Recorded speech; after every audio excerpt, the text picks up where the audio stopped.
Hello hi అండి, welcome to 90s రుచులు. ఈరోజు మనం పలావ్ ఎలా తయారు చేయాలో చూద్దామండి. ముందుగా ఒక పెద్ద డేక్షా పెట్టుకుందామండి. తర్వాత దాంట్లో ఆయిల్ వేసుకుందామండి. ఆయిల్ బాగా హీట్ అయ్యాక దాంట్లో ఉల్లిపాయలు వేసుకుందామండి. ఉల్లిపాయలు బాగా ఫ్రై అయ్యాక దాంట్లో లవంగ్, చెక్క, యాలకులు వీటన్నిటిని వేసుకొని బాగా ఫ్రై చేసుకుందామండి. ఇది రెడ్ కలర్ వచ్చేంత వరకు మనం ఉల్లిపాయల్ని ఫ్రై చేసుకుందామండి. ఫ్రై అయ్యాక దీంట్లో అల్లం వెల్లుల్లి పేస్ట్ని వేసుకుందామండి. ఈ అల్లం వెల్లుల్లి పేస్ట్ మసాలాని కూడా మనం బాగా ఫ్రై చేసుకుందామండి. దాంట్లో పచ్చి వాసన పోయేంత వరకు మనం ఫ్రై చేసుకుందామండి. తర్వాత దీంట్లో మనం ఉప్పు వేసుకుందామండి.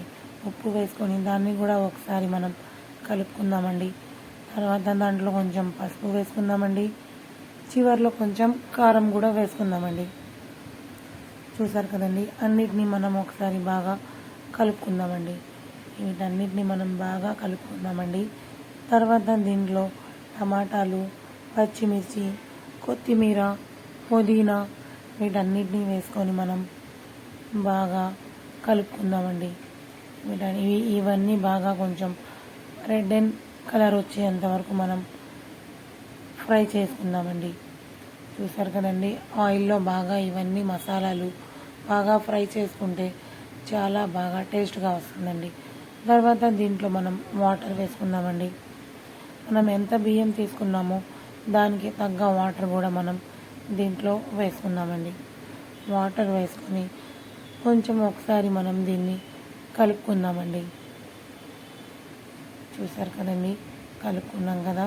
దీంట్లో వాటర్ మళ్ళీ వేసుకుందాం. ఎంత బియ్యం తీసుకుంటే అంత బియ్యానికి తగ్గ వాటర్ పెట్టుకొని మనం దాన్ని బాయిల్ చేసుకుందామండి. చూసారు కదండి, బాయిలింగ్ వచ్చేసింది కదా. దీంట్లో మనం రైస్ అనేది వేసుకుందామండి. బియ్యం వేసుకొని మనం కొంచెం కలుపుకుందామండి. చూసారు కదండి, ఇట్లా కలుపుకుంటే ఇది కొంచెం బాగా బాయిల్ అవ్వాలండి. బాయిల్ అయ్యి వాటర్ మొత్తం బియ్యం మొత్తం ఇదైపోవాలండి. చూసారు కదండి, దగ్గర పడిపోయింది కదా. ఇట్లాగా దగ్గర పడినాక మనం కొంచెం మిఠాయి రంగు అనేది పాలల్లో కలుపుకొని దానిపైన మనం వేసుకుందామండి. వేసుకొని ఇంకా చివర్లో ఇది దమ్ముకి పెట్టేద్దామండి. ఒక 20 మినిట్స్ దాకా మనం దీన్ని దమ్ములో పెట్టుకుందామండి. చూసారు కదండి, ఆల్మోస్ట్ చాలా టేస్టీ అయిన మన పలావ్ అనేది రెడీ అయిపోయిందండి.